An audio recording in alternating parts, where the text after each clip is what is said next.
Assalamualaikum warahmatullahi wabarakatuh. Kembali lagi dengan saya Sahrina Putri Utami. Di sini saya akan membahas mata pelajaran bahasa Indonesia tentang teks eksplanasi. Sebelum masuk ke materi, siswa diharapkan memperhatikan kompetensi dasar. Yang pertama, siswa menelaah teks eksplanasi berupa paparan kejadian suatu fenomena alam yang dipendengarkan atau dibaca. Yang kedua, menyajikan informasi, data dalam bentuk teks eksplanasi, proses suatu fenomena secara lisan dan tulis dengan memperhatikan struktur, unsur kebahasaan, atau aspek lisan. Selain itu, siswa juga harus memahami, menerapkan, dan menganalisis pengetahuan faktual, konseptual, eksplanasial, dan metakognitif berdasarkan rasa ingin tahunya tentang ilmu pengetahuan, teknologi, seni budaya, dan humaniora dengan wawasan kemanusiaan, kebangsaan, kenegaraan, dan peradaban terkait penyebab dan fenomena kejadian, serta menerapkan pengetahuan eksplanasial pada bidang kajian yang spesifik dengan bakat dan minatnya untuk memecahkan masalah.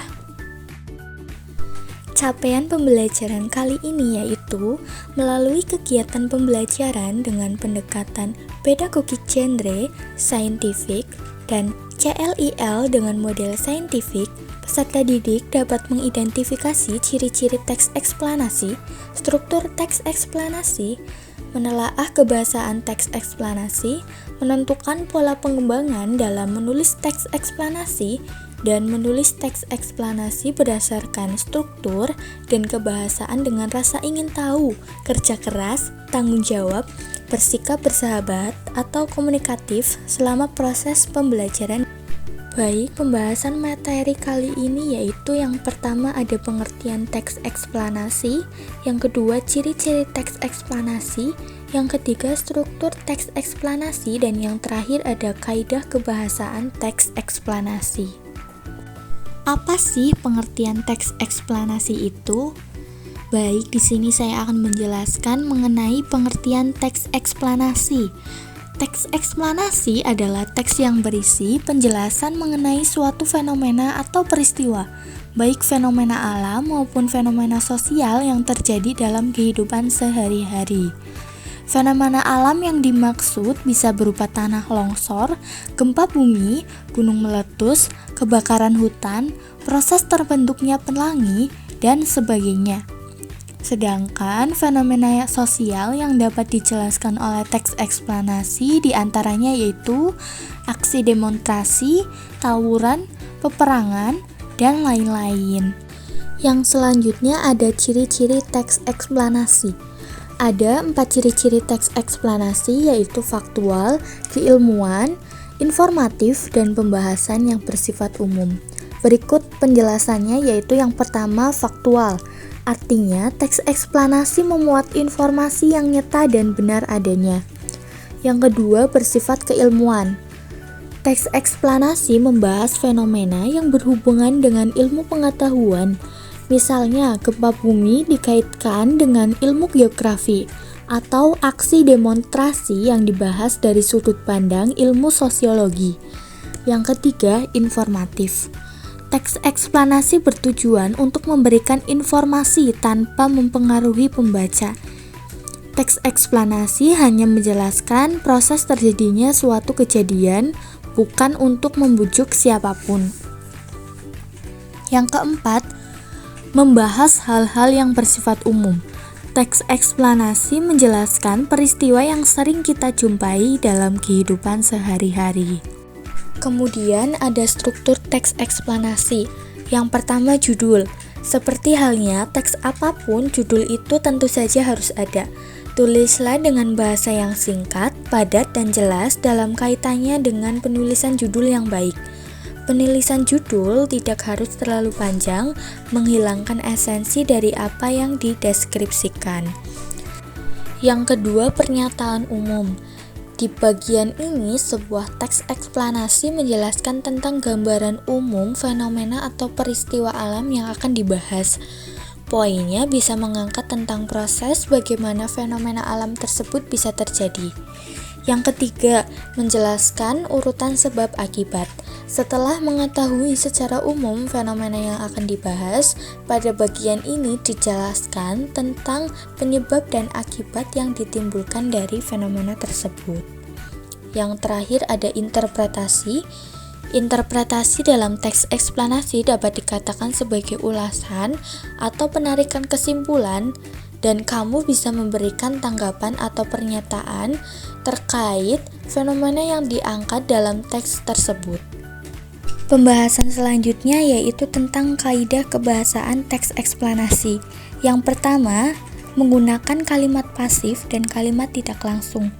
Kalimat aktif adalah jenis kalimat di mana objek melakukan sebuah tindakan kepada subjek.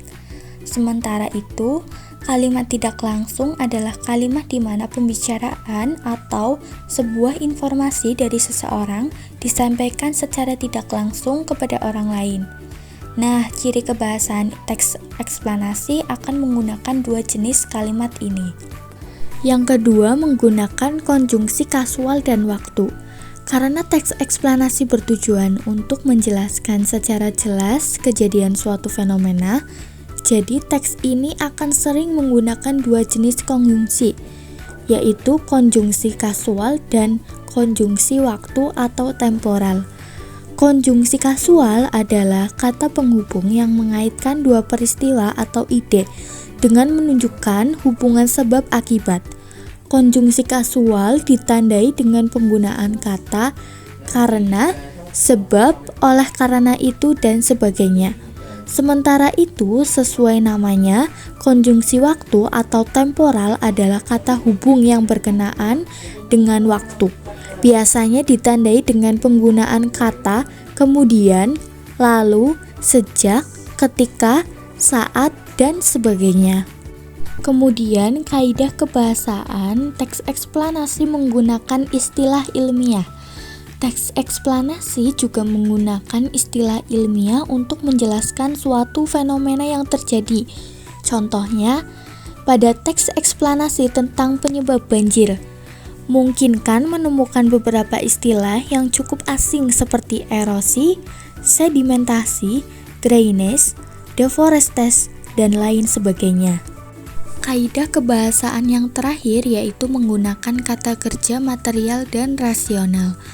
Kata kerja material merujuk pada tindakan yang dapat dilihat atau dirasakan secara fisik. Contohnya, membangun, memakan, membaca. Sementara itu, kata kerja rasional berkaitan dengan aktivitas emosional. Contohnya, berpikir, mengerti, dan berharap. Dengan menggunakan kedua jenis kata kerja ini, teks eksplanasi dapat memberikan gambaran yang lebih lengkap dan jelas mengenai suatu topik, baik itu dalam konteks fisik atau dalam aspek-aspek emosional, sehingga akan memberikan atau memudahkan pembaca untuk memahami penjelasan yang diberikan. Baik, di sini ada contoh teks eksplanasi mengenai gempa bumi. Kita akan bahas teks kali ini membahas salah satu bencana alam yang kerap terjadi di beberapa negara. Bisa dilihat di situ, paragraf pertama berisikan tentang pernyataan umum untuk mengenai gempa bumi. Sedangkan paragraf kedua mengandung deretan penjelas yang menjelaskan penyebab gempa bumi dan akibat yang dapat terjadi. Lalu paragraf ketiga memberikan kesimpulan tanpa memberikan opini pribadi. Itu saja yang dapat saya sampaikan mengenai teks eksplanasi. Semoga bermanfaat bagi kita semua. Sekian, terima kasih. Wassalamualaikum warahmatullahi wabarakatuh.